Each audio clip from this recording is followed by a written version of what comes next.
So good afternoon, everybody. My name is Alina Polyakova. I'm the Director of Research for Europe and Eurasia here at the Atlantic Council. And it's my pleasure to host all of you and our distinguished guests for this panel conversation today. At the Atlantic Council's Eurasia Center, we pride ourselves on the relationships that we have built with Russia's independent voices in civil society. We believe that it's our role as a nonpartisan organization that does work in a bipartisan way in Washington and elsewhere, and as an organization that is rooted in transatlantic values and principles, that it's our duty to serve as a platform for freedom fighters from around the world, including first and foremost our Russian friends and colleagues.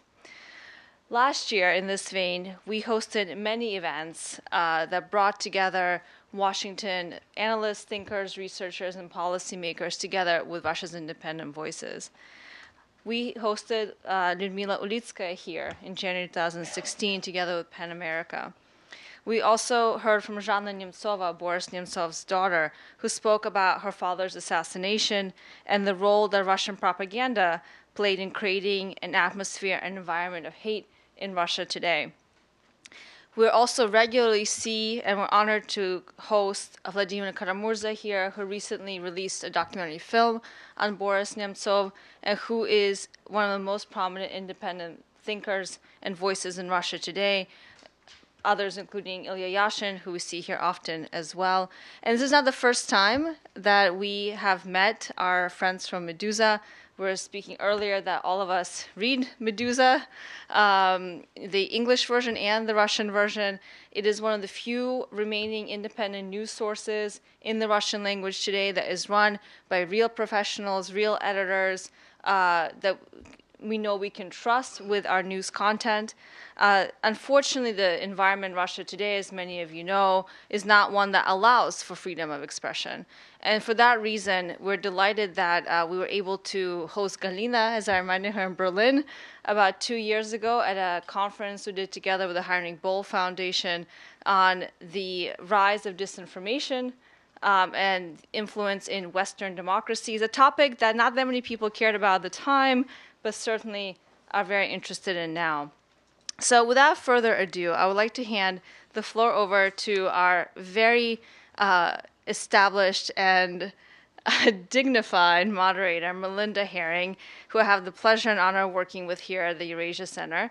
Melinda is the editor of our flagship newsletter, Ukraine Alert, that also publishes quite a bit on Russia, of course. And she is also a fellow with FPRI, the Foreign Policy Research Institute. And Melinda will be moderating a discussion today with Ivan Kolpakov, who's the editor-in-chief of the Medusa Project, and of course, Galina Timchenko, who's the chief executive of the Medusa Project. I'll leave it up to them to tell you more about their story. And before I forget, please remember to follow us at AC Eurasia, #Russia Factor. So without further ado, Melinda, distinguished panelists, please.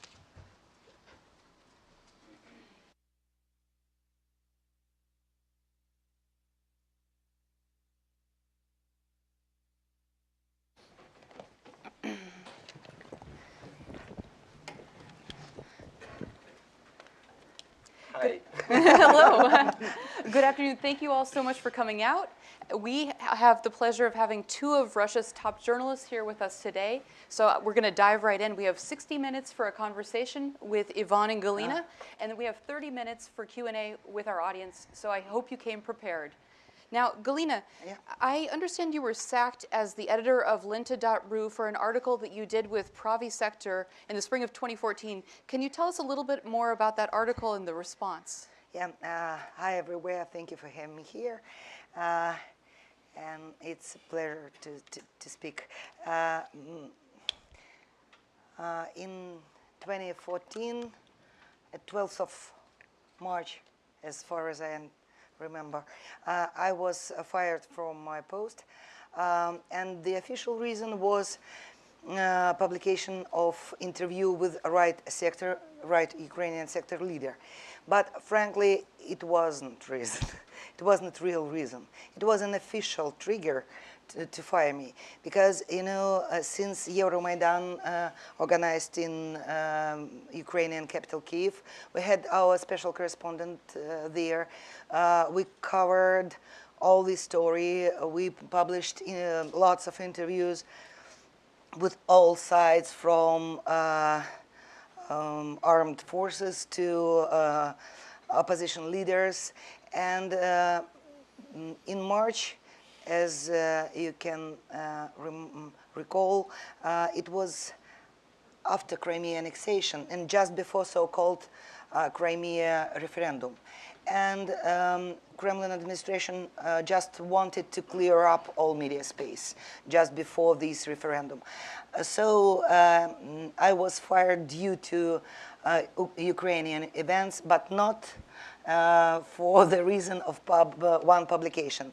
We received the special warning of Russian watchdog Roskomnadzor about publishing the extremist link to Pravый sector, right sector.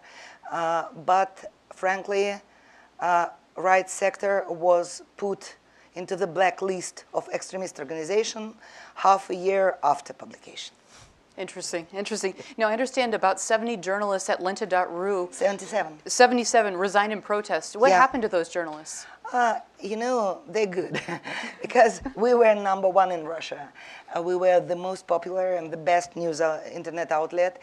And year before my firing, we did redesign, and we was awarded with Solutions for News Design World Prize for the best news design, internet design for news organization, along with a Guardian mobile version. So we received all awards we can. We were the best. So everybody in Russia in 2014 wanted my journalists. So in 2 weeks they got their jobs, and 15 came with me to Riga, Latvia, to establish Medusa. To establish Medusa. Now, Ivan is one of the journalists who resigned in protest. Ivan was one and only. Not one and only, but I have 4 persons in Lenta, and I said, Ivan, you shouldn't looking for another job. I do everything I can to give you a job. So why did you resign, and what is it like to be a journalist in Russia today, Ivan? Well, I think it was one of the best moments in my life, actually, looking back to the events of 2014, because this is exactly that moment when you really understand what should you do. You should, stand up and quit, because of 2 reasons. Because the first reason is that the owner decided to fire the editor-in-chief, which means, well, from my perspective, means direct censorship. And the second important thing about that is the guy who actually replaced Galina on this position. It was the guy who'd been working as an editor-in-chief in a small internet newspaper, Vzгляд.ru, I guess. Yes. Vzгляд.ru. It is pro-Kremlin. It was pro-Kremlin newspaper. He's well known as the guy who eats shit, in Russia. And he actually worked in the same company which actually owns Lenta.ru. And he worked there as a person who is responsible for the relations with the government, as a GR guy. Which means that he was exactly the person who spoke with the authorities if authorities were, disappointed about some articles that were published in Lenta.ru. So he was like, I couldn't, that kind of guy is going to run the biggest and the most respectable and the most important internet media in Russia. So, it was this editorial meeting. He invited people from the editorials. He met editorial staff, and I don't want. I think I would never want to be in his place when he met the editorial staff. What happened? Did you walk out? Was it exciting, or? We've been screaming at him. Oh, okay. We've been yelling at him. We've been humiliating him, of course. It was a big pleasure to humiliate him, actually. Okay, so you all quit. Galina, answer a really basic question. What is Medusa? Where did you get the idea, and why are you in Riga? It's some kind of pathetic story. Explain me, please, why we are in Riga. After my firing, I decided, my daughter decided that I should take a breath, and she pushed me into the Budapest to take some baths in those springs in the capital of Hungary. And after 3 days, in all those pools, sitting and crying in the rain, I returned, and Ivan called me and said, "Chief, where are you?" I said, "I'm in airport." "Take taxi, go to the home, we will be here." So we gathered, there are 5 of us, and I asked We've been crying, actually. yeah, drunk and crying. Yes, and I asked one question, "Guys, what should we do? We can live our own life, or we can try to do something." And Ivan said, "You know, we have tiny chance to make a fresh start, to make new media with right purposes, with right stuff, and without no owner at all, no oligarchs, no all this Kremlin shit. Let's try, and we'll try." So let me ask you, I read that 70% of your earnings right now are coming from advertising, which is huge. You guys have only been doing this for a very short period of time. Congratulations on that. Thank you. That's a huge deal. What kinds of companies advertise with you, and are there any penalties for Russian companies advertising with you? I would say the best companies are advertised with Medusa. We started with advertising. Okay. It was funny and absolutely free of charge for companies, for advertisers. But we trying to attract them, and now we had among our advertisers Russian divisions of international companies like Airbnb, Uber, McDonald's, Sony, Philips, Audi, Mercedes, BMW, some banks. And when they saw results of their advertising campaigns, even Russian pro-state, pro-government banks advertise. For example, we did advertisement for Sberbank. Wow. Or which is the main state bank in Russia. Yeah, because we were so stupid to run new media outlet just before economical crisis, just before, and but it was a challenge, but it was cool because all those companies stopped burning money to these outdoor advertising, and they decided to put those advertising money into something effective, and we show them those effects. So, Ivan, you guys were running the most popular website, lenta.ru, in 2014. You've moved to Riga. You have Medusa started. One of our readers wants to know, how can you cover Russia from abroad? Your staff of about 30, right, is living in Riga. Russia's a very complicated country. The news is moving quickly. How do you do it? Well, it was, there were a lot of skeptical people when we started Medusa, and I do understand why they were skeptical, because, when you live in Russia, you understand that 90% of Russian economy are actually in Moscow. 90% of money are in Moscow, and 99% of important political decisions are made in Moscow. So if you want to make good media, you have to stay in Moscow. There is no any secret. We have journalists on the ground. We have special reporters desk in Moscow, and we actually have this sales department in Moscow, because we are dealing with Russian companies or Russian departments of international companies. Plus, we have a network of freelancers.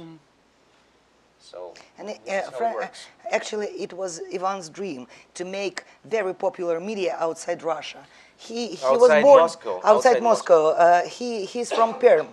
It's From nowhere. Is it like Nebraska? Give us an Yeah, example. it's like Nebraska. It's like Yeah, it's like Albuquerque. I don't know. Albuquerque. Okay. Okay. Where's this Fargo? What is the place? One of the where Fargo- Dakotas. Yeah, yeah. Exactly. Okay. Now, tell us this, Galina. Does your coverage or the stories that you break influence Russian state media? And could you give us an example, if you have? Sure. At first, we were newsmakers for Russian state media because they were hunting and catching us with cameras, and they did their prime time programs about us. As top anti-Russian. Yes, enemy of media. state. Yes, but now, there is some tricky situation because maybe at the 26th of March, there were huge protests and demonstrations all across Russia.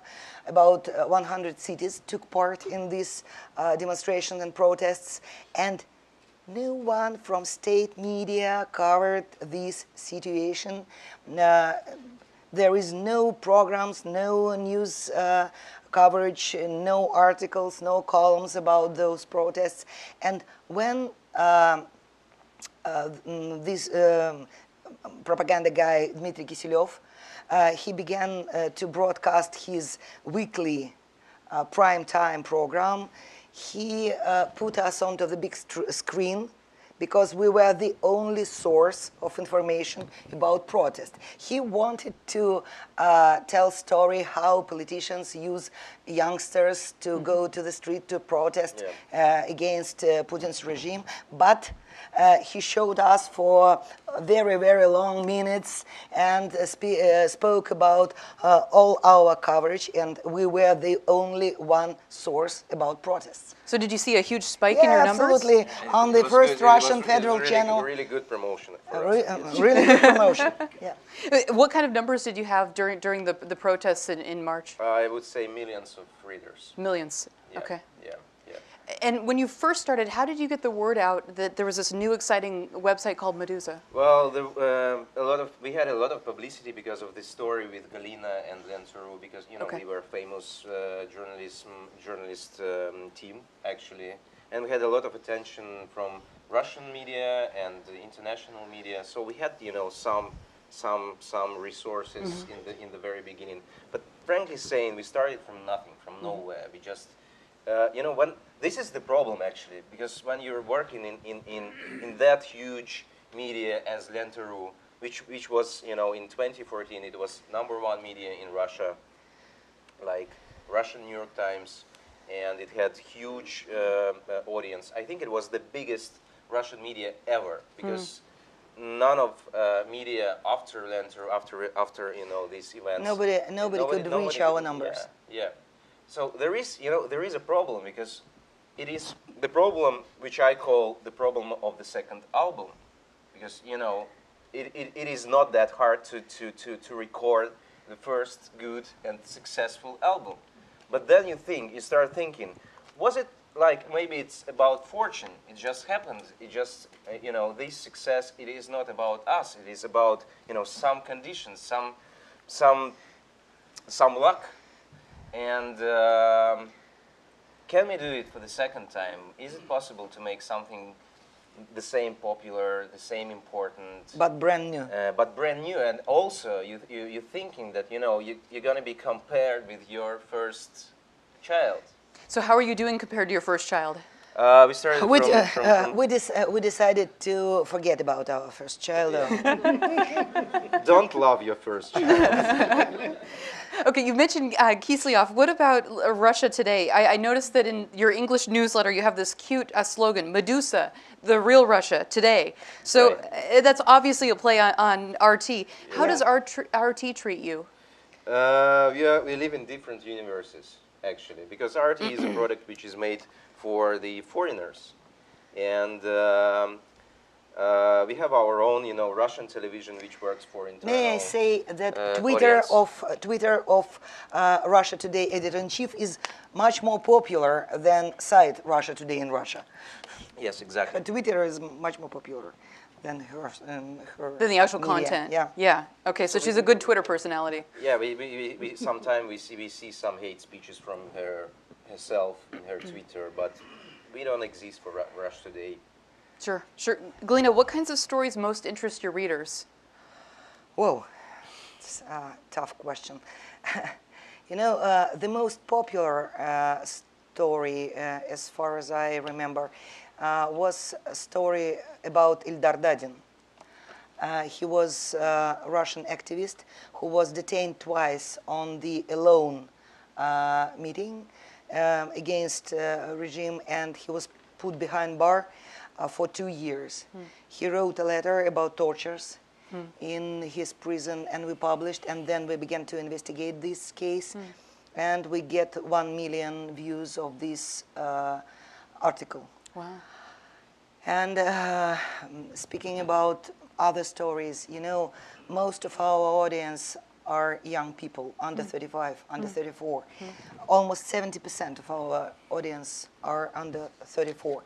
So they have no background, Soviet background.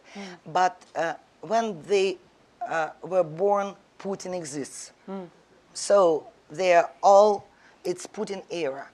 And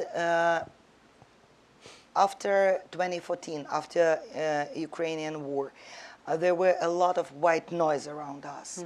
And we decided to reduce white noise and to begin to explain what is really happening in Russia, what is really important in Russia.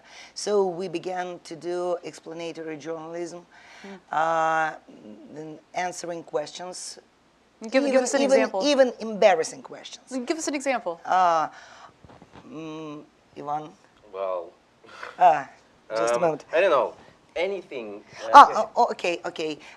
Now, 8th of May, it's Victory Day, and we made an embarrassing question. Did Russia really invade Poland before war?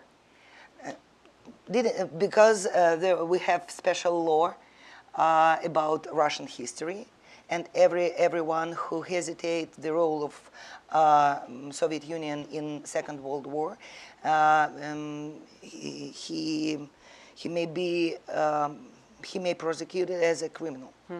So anything could be explained. Anything has to be explained in Russia because, well, for example, the State Duma, Russian Parliament, creates this bizarre law about gay propaganda. If you're a teacher and you working with children, and your pupil ask you about some homosexual affairs, is it fine for you to talk to them about homosexuality, or it is already gay propaganda and you can be prosecuted? That kind of question can be explained. So we have to, sometimes you need to explain stupid laws for your young, not only young, and one of the most popular articles were police is knocking at your door. What should you do? Was it a list, or how did you tell that story? It was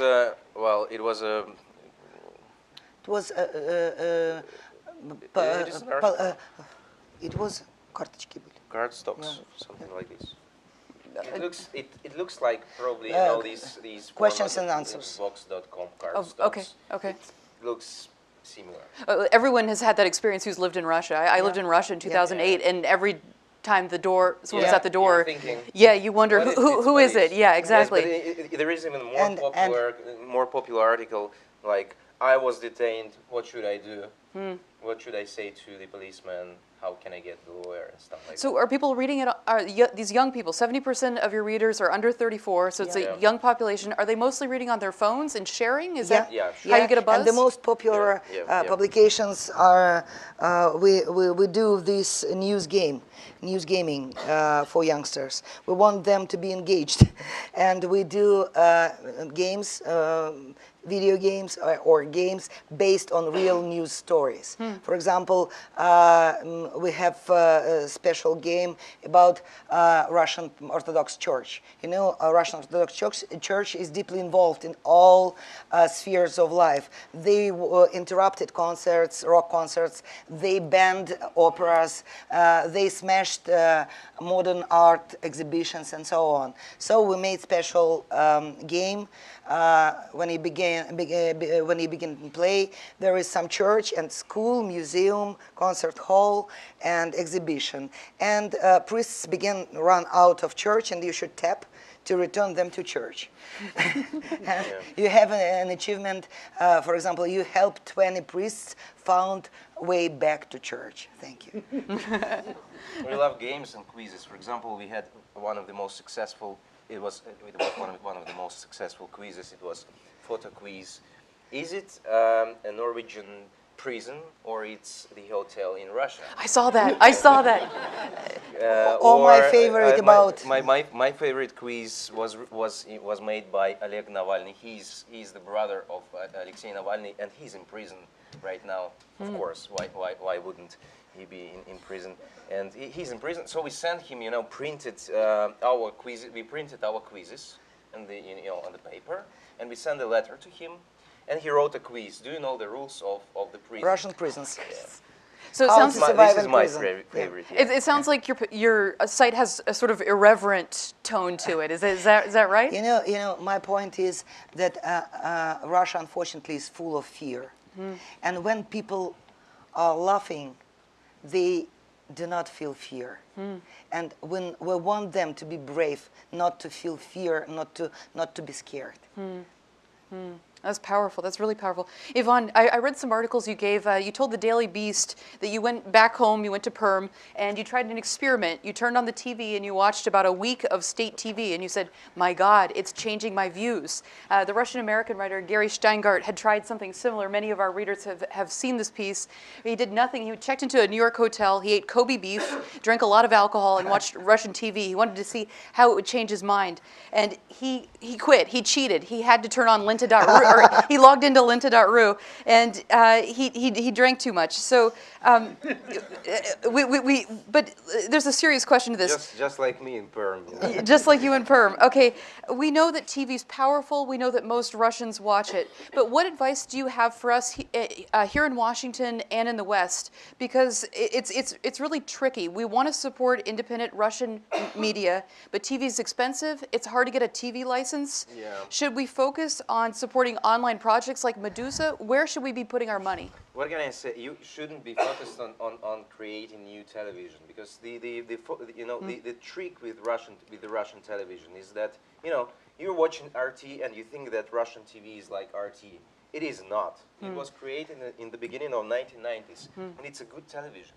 It has good TV shows. It has celebrities. It has good TV series. It has it is a sophisticated television. It's really good. It's quality television. And the people who are running the state television right now in Russia, they started in 1990s. So a lot of people, they didn't even notice that something actually changed, because you have the same perfect content and a bit of propaganda embedded into this brilliant content. We're not trying to reach people, actually. We're not trying to reach people who are consuming television as the main source of information.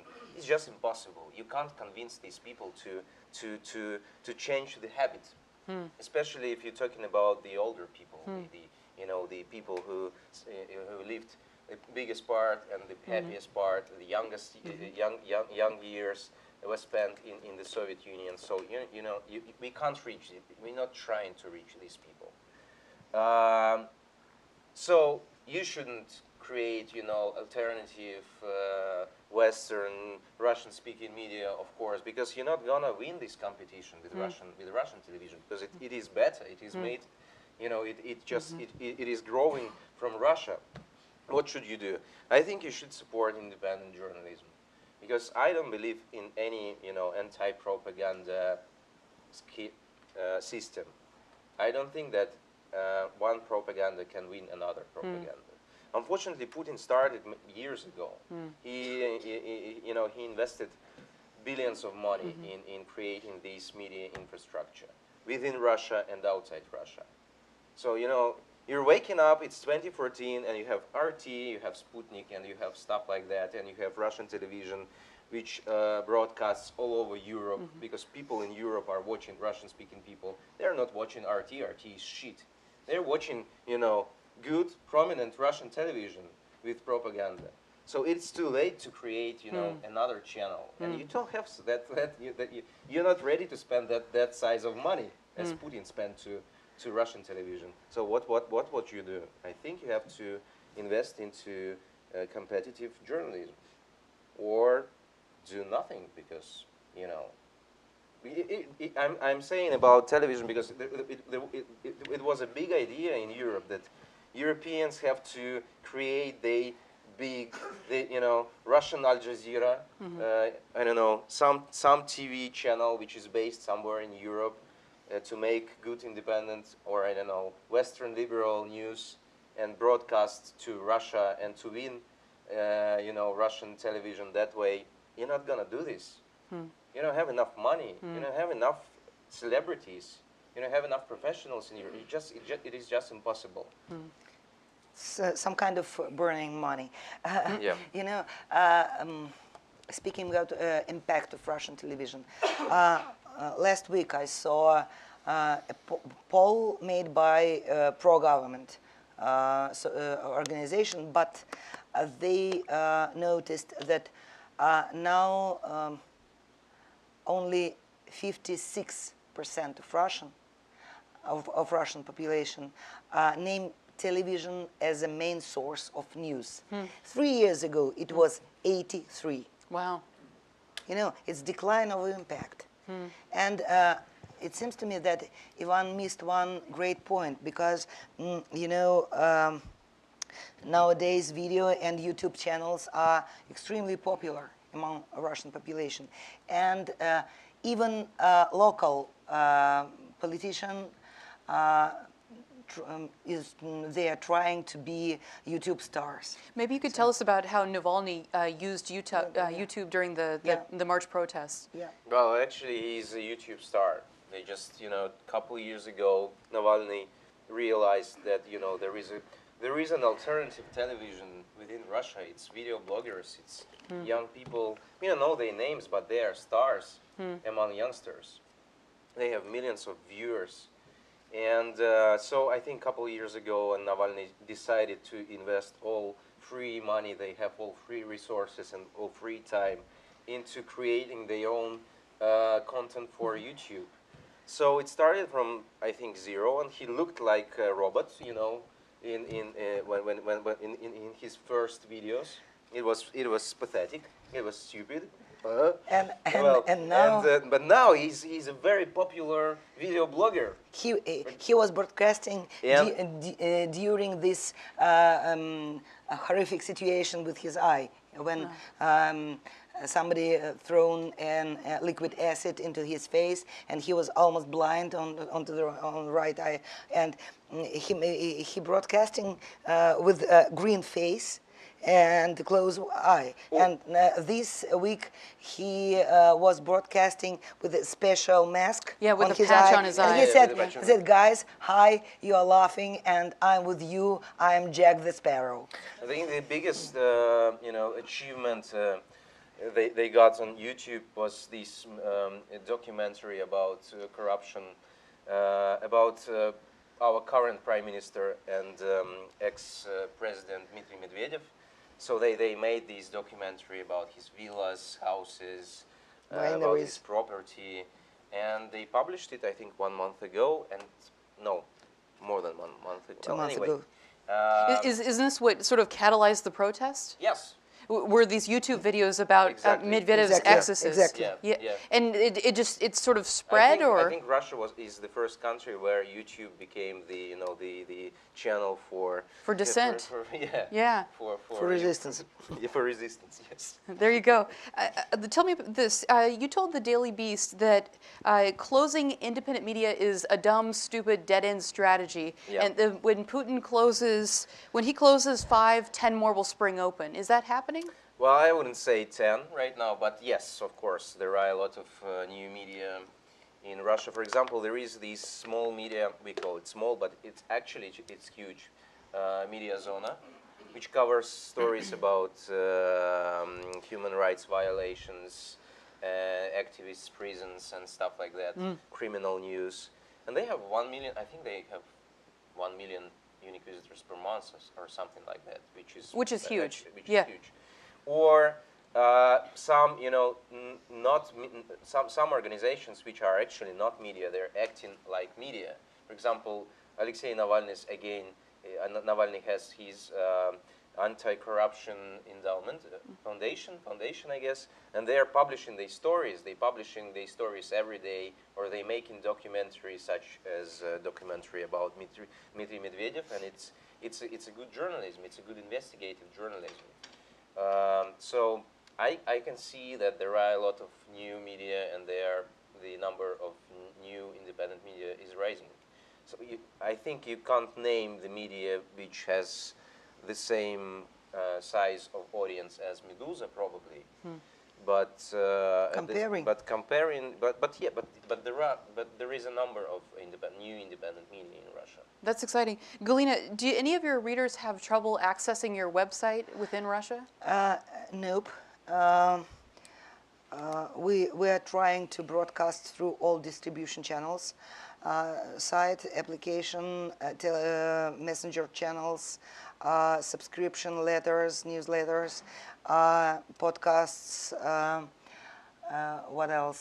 Messengers. So we are trying to broadcast on the different channels, but we have no example of blocking or closing big media in Russia according to any insane law. Okay.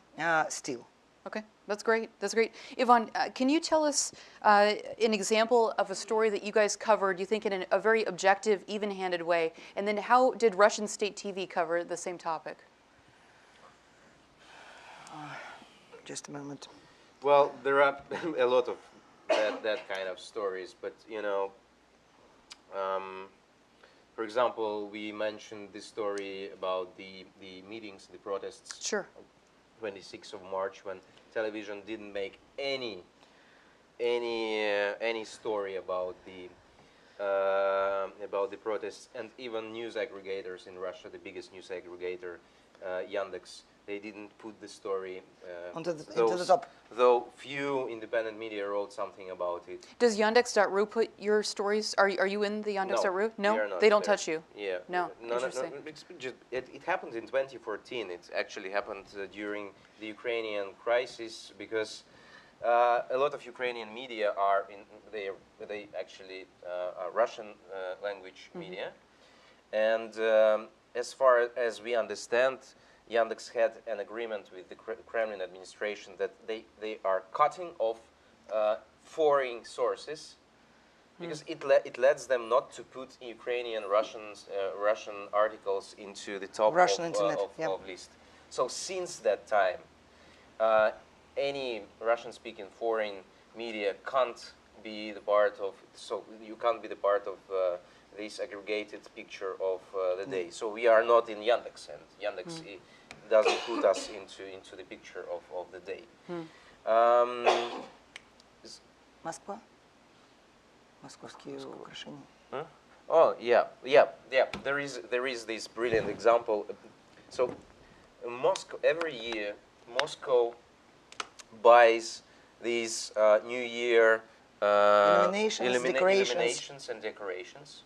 So we made this story that And decorate all the streets and with decorates the streets. Christmas decorations, Yeah. New Year's decorations. It's like Christmas decorations, but we are celebrating New Year Sure. in Russia, but not celebrating Christmas as you hear. So our main holiday is New Year since the time of Joseph Stalin. We are proud of this tradition, you know. And so every year the Moscow government buys these stupid decoration and illumination to make the city more beautiful. And from their so- point of view. From their point of view. So we published this story about the price of these decorations. It was, 4 times Bigger. 4 times bigger than on the market. So, it's just a clear piece of corruption. What can we see at the same time in Moscow media or on Russian television? Urbanism, the Moscow getting better, Moscow Better and better and Moscow, better and better. Moscowites, some interviews, some vox pops on the streets. Some people, Moscowites, are telling that Moscow is so beautiful. We're so proud of our mayor that they buying these bullshit decorations and illuminations. So this is how it works, and it's like 2 parallel realities, and there is a dramatic difference between the reality you get from the state-controlled or state-influenced media and independent media. I think that your message here and your model is very exciting for journalists. I'm thinking there's a journalist in our audience here from Azerbaijan. For journalists from other post-Soviet countries where freedom of speech is a big issue, Azerbaijan, Kazakhstan, Uzbekistan, Belarus, just to name a few. Do you think this Medusa model would work other places where you're operating in a third country? And do you have any advice for people who want to try something like it? A lot of these countries, by the way, they have their exiled media. Yeah. Azerbaijan has, Belarus has, what else? Uzbekistan and Kazakhstan. Uzbekistan, I think they have, and yeah. But nothing is big and powerful as Medusa. I do not know. Is it proper step to give an advice? But as far as I understand, all those media, they are non-commercial organization. But I think that financial independence is part of media independence. And when I spoke to some of editors from in Exile, I said, guys, you didn't even think about commercial revenue. Let's try to be independent, not with the tag on your forehead. I'm independent. Okay. And where is your money? And let's try to do something. Let's try to get revenue. Let's try to be independent, not as a journalist, but as a company, as a businessman. I feel respect for non-commercial organization, but it seems to me it's wrong way for media to stay with the hand. Please give us money. If we are successful, we should be successful in business as well. So 70% of your earnings right now are commercial. Yeah. 30%, where does that come from? And when do you think you'll be 100% commercial?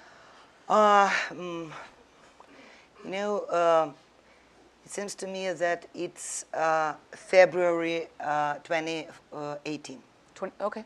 Mark it on the calendar. Okay. Good. according to the business plan. Okay. And I'll kill myself. Okay, that's what Galina's going to be doing between now and then. Please don't. No. We want to keep you around. Ivan, you told me. I'm trying to spend as much money as possible. I'm responsible for spending money. I thought you were That's responsible why for content. It means you're responsible for spending money. My writers write for free. Every time he said, he's a brilliant journalist. Let's pay him this huge salary. Or it's the best piece I ever read. Please give him much more money. I never say let's pay him big salary. No. I usually say Let's pay him miserable salary. There you go. That's the journalism we know here. Hey, Ivan, you told Politico that the Kremlin had recently gone soft on opposition media. What do you mean by that, and do you expect them to go hard on opposition media after the presidential election next year? I have no idea, to be frankly. You know, everything is really, Russian situation is always a mess. What we see right now is that, you know, the guy who was responsible for the internal politics in Russia, they decided to change the guy who is responsible for the internal politics. There is this very, you know, important person in the history of, in recent history of Russian media. His name is Vyacheslav Volodin. Probably you've heard something about him. Right now he's a speaker of the State Duma. He's the speaker of parliament, of the parliament. But he was the guy, he worked in Kremlin administration, and he is responsible for ruining, for destroying the, you know, the civil society infrastructure in Russia, because he was the architecture of this new Putinism. You know, the law about undesirable organizations appeared when this guy was responsible for the internal Foreign politics. agents. Foreign agents. A lot of media, including Lenteru, they've lost their independent, truly independent editors-in-chief. Anti-extremist law. Anti-extremist law, which lets you, you know, which lets you block any website without a trial, you know, in 2 hours Pre-trial in Russia. blocking. Who's blocking it? Is it the regulator who blocks it? It is the regulator, but there is a number of organizations who can actually, you know, become the trigger who why the website is blocking. It's For just example, enough to write a letter from prosecutor office to Russian watchdog to block your site. and it may happen immediately. Did that happen to you guys at lenta.ru? No, No. thank God not. So only Galina was fired. Not big deal. Big deal. And then this law about, you know, the foreign owners of media, because foreigners can't own Russian media right now, not more than 20% of Media. media.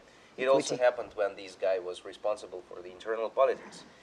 And so it started the big process of changing the owners of important Russian media. For example, Russian Forbes, which was very respectable, very important part of media landscape in Russia. Now he is owned by some stupid but extremely loyal to the Kremlin guy without reputation, but with money. So it's, you know, and they're publishing, for example, the list of billionaires in Russia, and one of the lines is empty. Forbes. Forbes is, you know, publishing this is a very important product Rating. for them. They're publishing rating of billionaires of Russia, and number, I don't know, 3, 4, 5, Four. I can't recall. It was just empty because they you know, they cleaned it up just before the publishing the fucking rating. It is Forbes, you know, guys. And no one owner gives- said, okay, it was my order Yeah. because it's my friend, and I do not want you to see how much assets he has. So anyway, let's get back to your question. And so they, you know, they cleaned up the media landscape. They destroyed the civil society.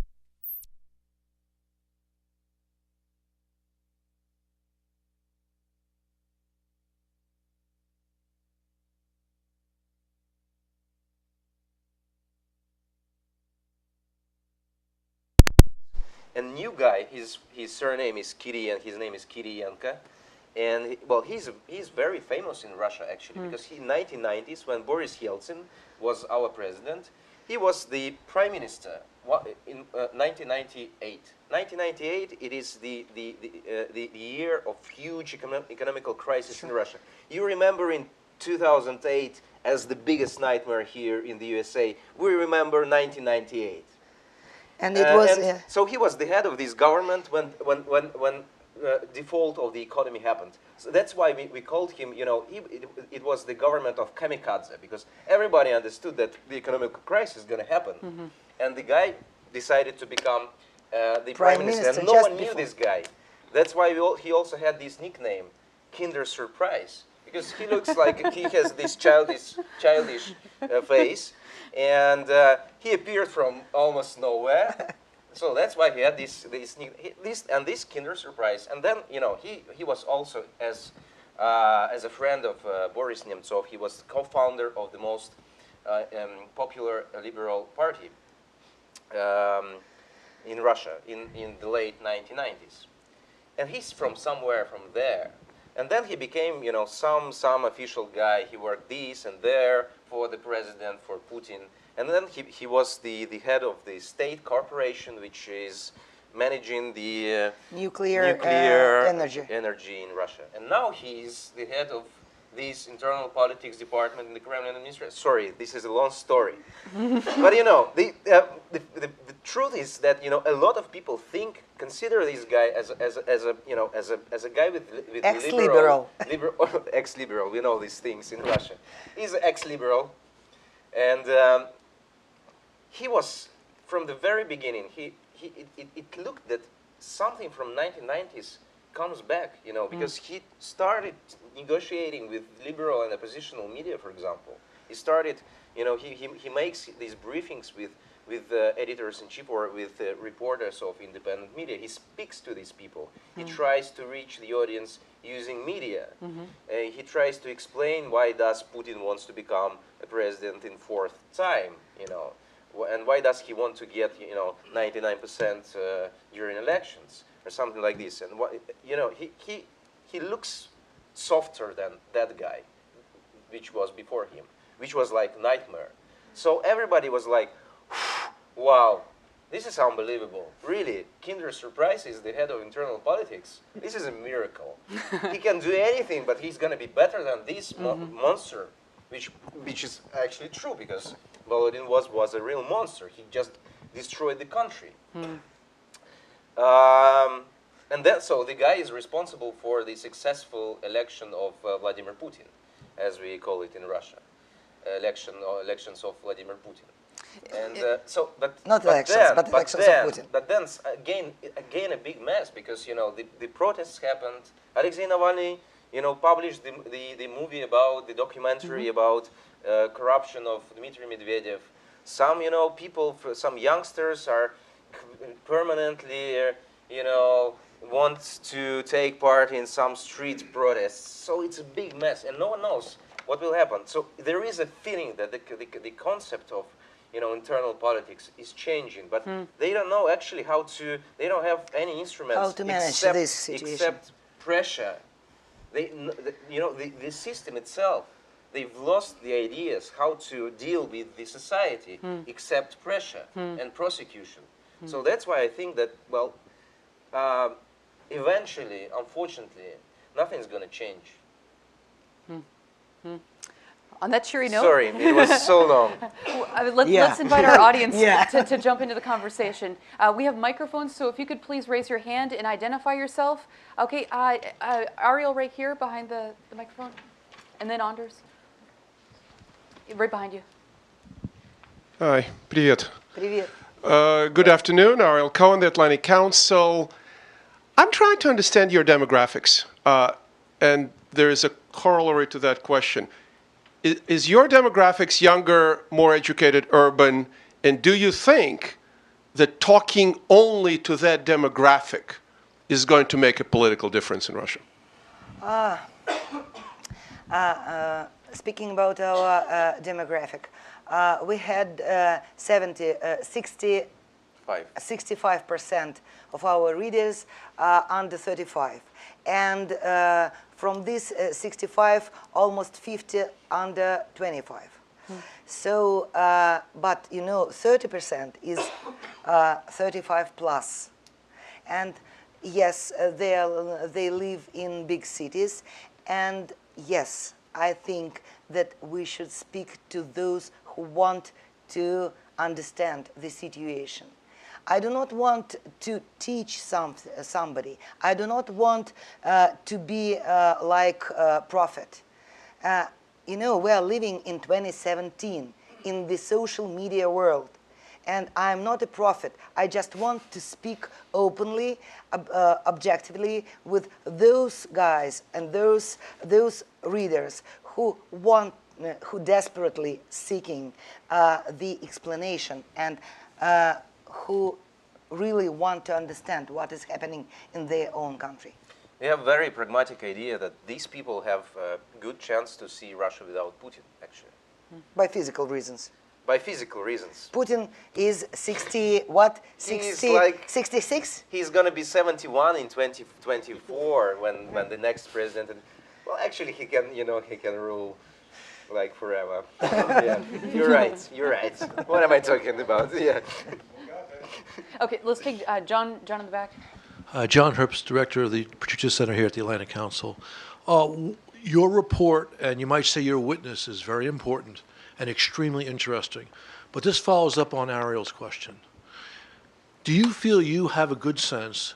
Do you feel anyone in the country, in Russia, has a good sense regarding where, largely speaking, the people of Russia are regarding the regime and its success or its lack of success?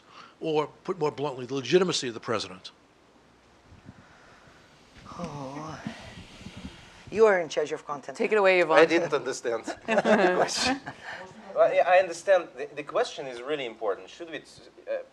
I'll try to translate for myself and then for everyone. I was thinking about, you want to say that is it possible to talk with bigger, majority of people in Russia than with these people who are loyal to us just because they want to see the changes? Yeah, am I right? We can't. This is a very theoretical question. There are no technologies to reach these people, unfortunately. The only technology which lets you to talk to that size of the audience is the television. Yeah. So we can't make an experiment here.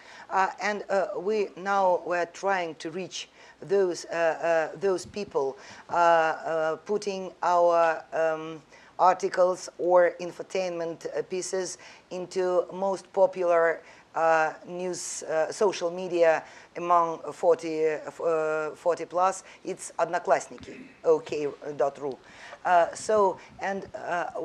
We can see some interest from them, but actually they are not our audience at all. Okay, a short follow-up. Is it possible, do you think, to do a study, a discrete study, under the radar if possible, to really honestly get at attitudes around the country, that very large country? Would people would they give honest opinions, do you think? No. Only anonymous. Only anonymous.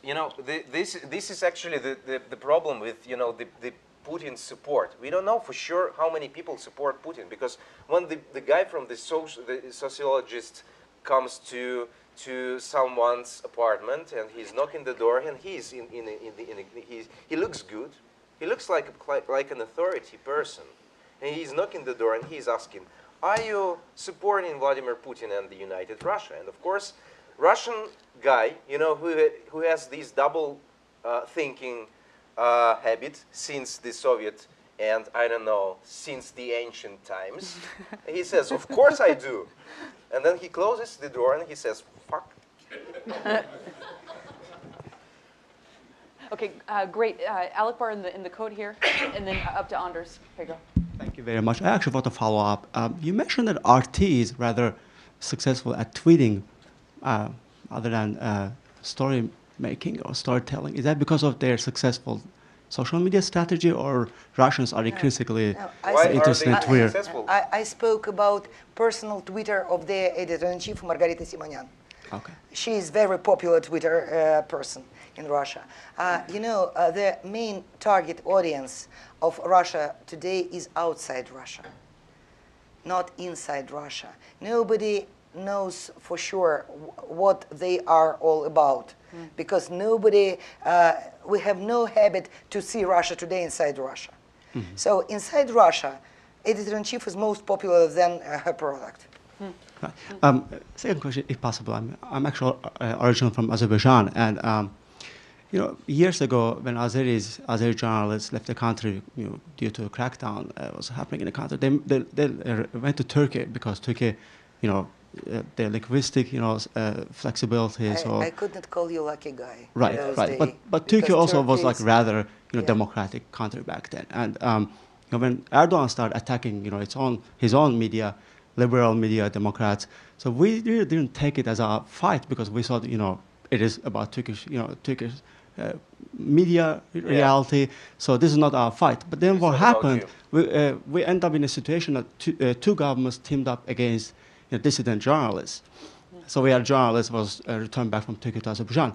So when you see this increasing, let's say, attacks in Western capitals against liberal media, where do you see the room for dissident journalism? Do you have any concern when you look at this broader picture?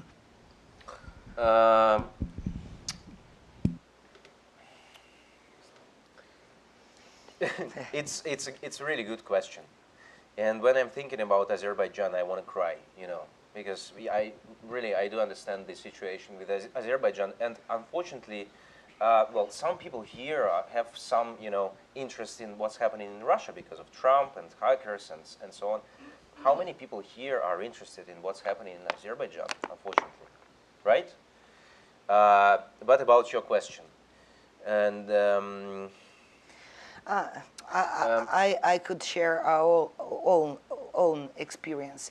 Me and Ivan, we just decided not to think about it at all. We said to each other, when if we want to think every minute of our lives what they could do with us, then let's do nothing.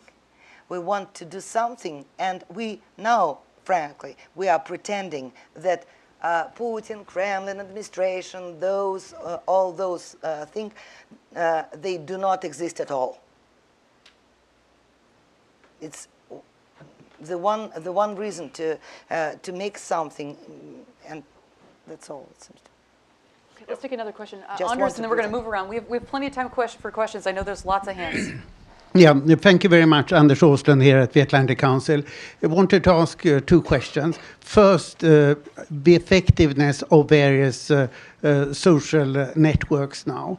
I see you mentioned YouTube. I see you use Twitter a lot. It seems as if Facebook and Kontakte have lost out. Can you describe what is happening there and how the authorities manage to utilize trolls and various forms of blockage to get at it? Yep. And the other question I have, it is now these protests on the 26th of March were generally coming as a surprise, that they were so widespread, that they were so big, and that they involved so many young people. Yeah. Did you see this coming before, and if so, how? Speaking about second question, we did not expect at all. No one expected. No one expected, because it was Sunday, and we had duty editor and a couple of journalists. And when we saw from Siberia huge protest wave, we just get connected with all other stuff. We had, well, actually saying we had a huge plan for this day, but it is like an emergency plan. You always have it when you have street actions, protests in Russia. It involves like 10 or 12 people who will work if it will be some need them to work. No one believed that this emergency plan, we will need to use this emergency plan. When it started in Siberia, everybody just turned on and started working. But no one expected that in Russia. And first one was about social media.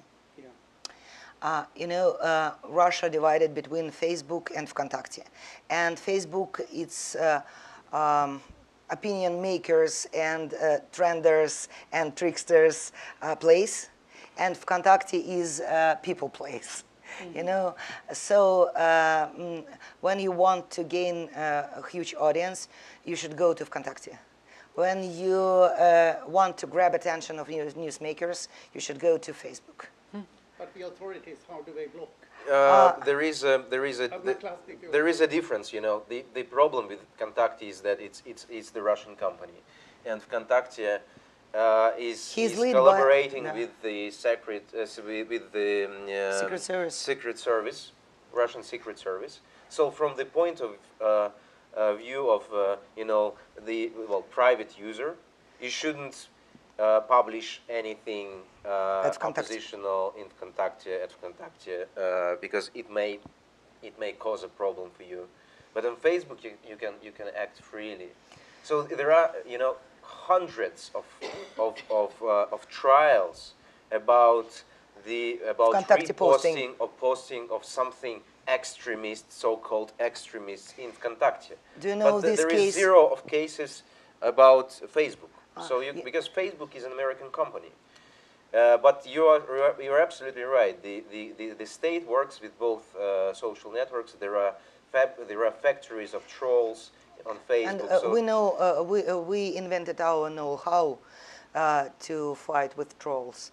We have chats under our articles, and all the discussions and conversations just disappeared in 24 hours.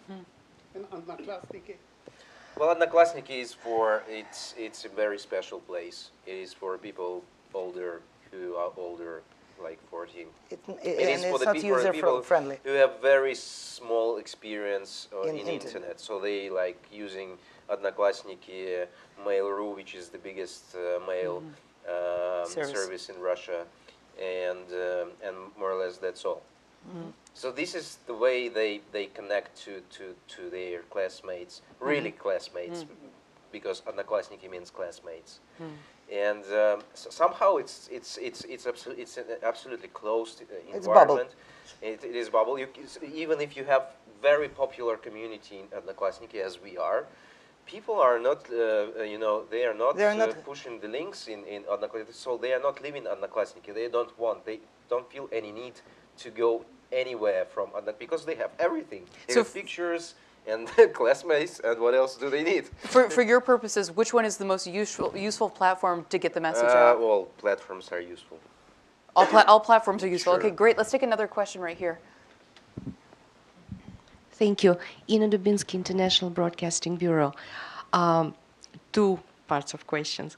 The first one is, of course, content is the king, but the audience is the ace, right? So what is your strategy for growing the audience? And the second part, you said that you practice explanatory journalism. How much of it is the media literacy of your audience? Thank you. Wow. Let me start answering from the second question. Media literacy is a huge thing, and it was a big issue when the information war started. And the very common idea among European people was like, you know, it's the post-Soviet society. That's why they have so small media literacy. They didn't consume independent media like for years or decades. That's why propaganda works so good for these people. That's why they really believe in what propaganda says, which is bullshit probably. Because if, you know, let's take some, you know, I don't know, British people and put them into the environment where only state media exists, and let's speak about Brexit. Yeah, or let's speak about Brexit. Let's speak about Trump. Let's speak about anything, you know, in this fucked up world right now. But in our so media literacy is a huge thing. You know, it has to. Everything is media more or less right now. You're getting that amount of information. You can't actually.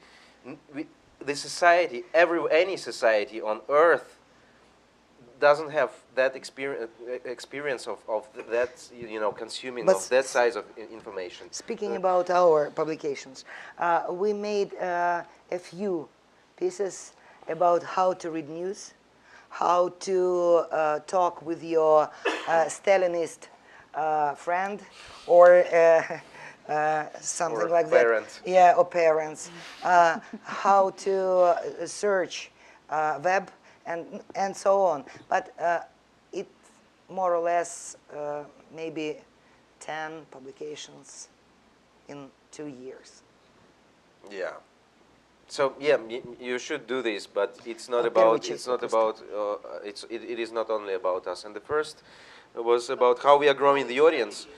Well, we are trying work as hard as we can. We are, we are trying to use all kinds of distribution channels. We're making everything. We understand one thing, that only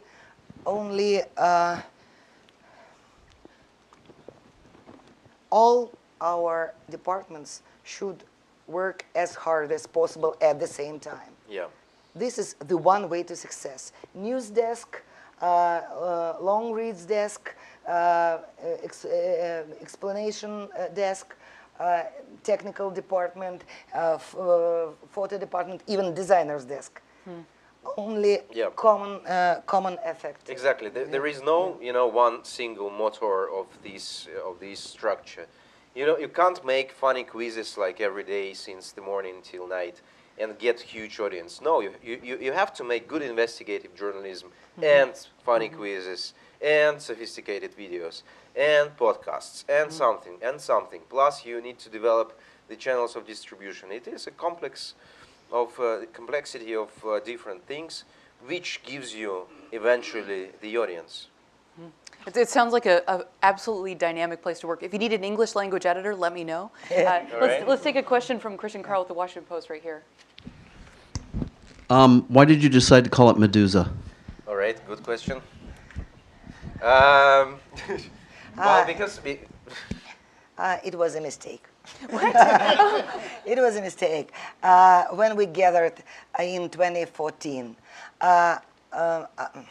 stupid me, speaking about chance of blocking us in Russia, I said to one of my guys, I want something without those stupid mirror. When you do mirror of the site, and when you are blocking this mirror 1, blah blah blah .ru, mirror 2, blah blah blah .ru.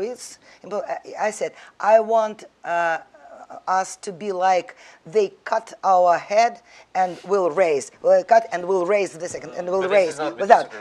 And one of my guys said, Medusa. I said, it's not Medusa, but word is great. So he spoke about Hydra. 100,000 heads of Hydra. But called it Medusa, and I understand that Medusa, you can call into the Medusa's eyes only through mirror, and you could take a look on the reality through the mirror of media. And it's something like, it's good international word, and with good sense. I feel something great, because you want to look into the reality through the mirror of media. Actually, it's just scary word. Because Medusa in Russian also means jellyfish. Okay. Rich Kramer from the Net. Thank you very much. Hi, thank you both for your remarks today. Great work, especially the fact that you're looking at February of 2018 and you're talking about financial independence. I've been in this field for a long time, and I've not seen that with a lot of media organizations I've been able to help throughout the region. So my question is, besides the fact that you happen to have a very large market, which the likes, I guess, of Sony and McDonald's and Airbnb are interested in, was there a tipping point? Was there a particular strategy? How was it that you were able to attract this caliber of advertiser to your website? Thank you. You answer. You're CEO. Unfortunately, I look into your mouth and totally missed. I didn't get. I can. Yeah. Well, we didn't have.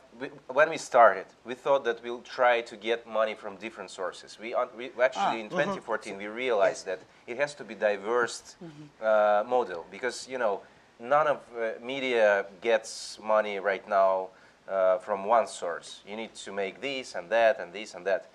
And we thought about media advertising probably as one of the main sources when we started in 2014. But then in 2015, we started making native advertising. And native advertising became a huge thing for us and for the market, because we were the first media in Russia who started making native advertising. There are a lot of questions about native advertising as a, is it good, is it bad, is it manipulated? Ethical questions, And professional so questions. What is native advertising? Branded it is content. branded content. Okay. All right.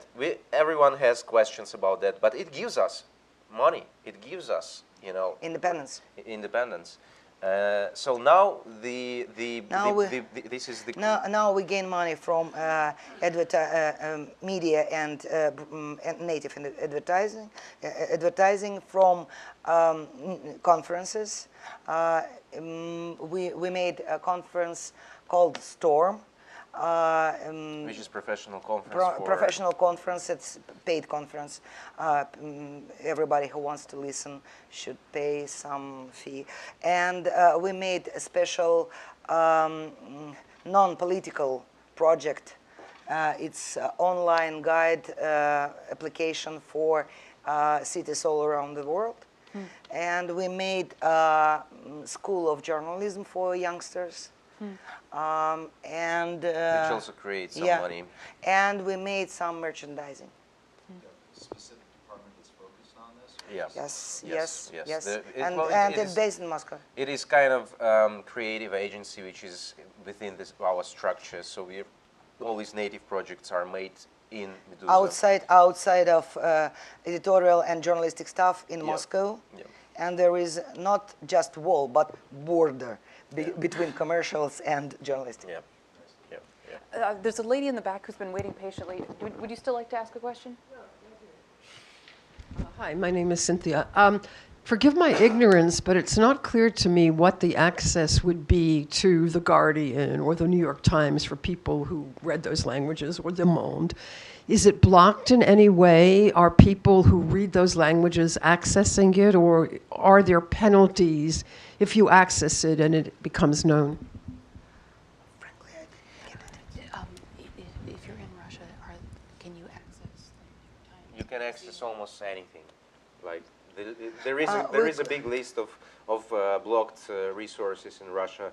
Some non-profit organizations somehow linked in a social network. For example, well, for a period, Pornhub was blocked in Russia, and so there is a list of blocked. But it's not like great Chinese firewall. It's there is a list. It becomes longer, and any court in Russia can add something into this list. But you can read New York Times, you can read Medusa, you can read more or less anything if you're in Russia. But you know, 90% of Russians, they just don't speak English and don't read English. So you can hear it by yourself. It is, yes.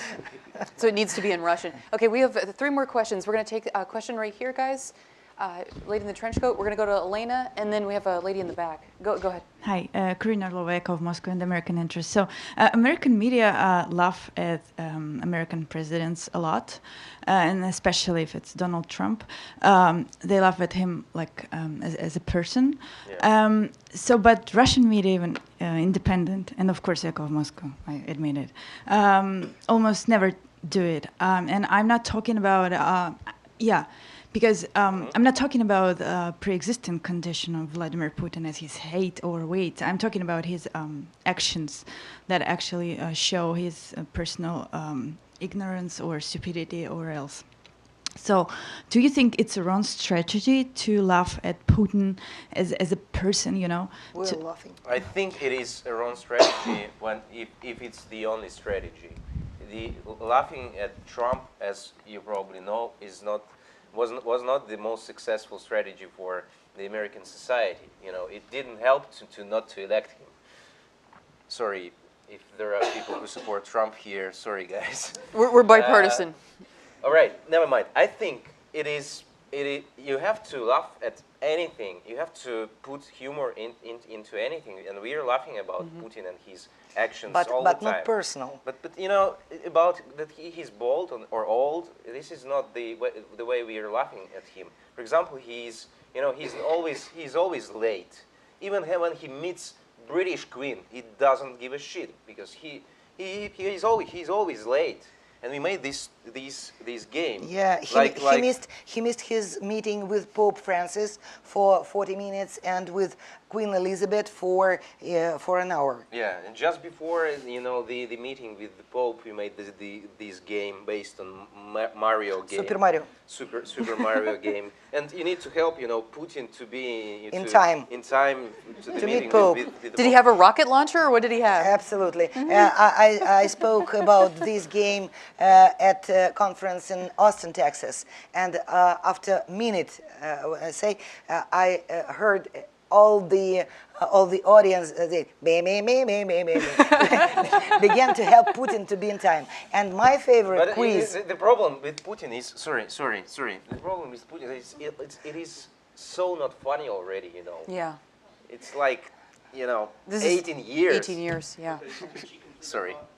My favorite quiz about Putin is a quiz about his press secretary because his reactions is so absurd. Putin's press secretary has 3 ways of reactions. Putin knows, Putin does not know, I do not know, does Putin know or not? And we put the real news, and reader should guess the reaction of this press secretary. What did he say? Putin knows, Putin does not know, I do not know, does Putin know or not?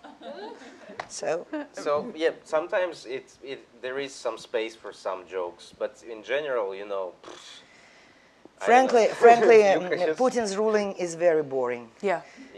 Nothing comparing with Boris Yeltsin, all this and he's not stuff. funny, because Leonid Brezhnev, which ruled almost like Putin, but shorter. It is unbelievable, but he ruled shorter.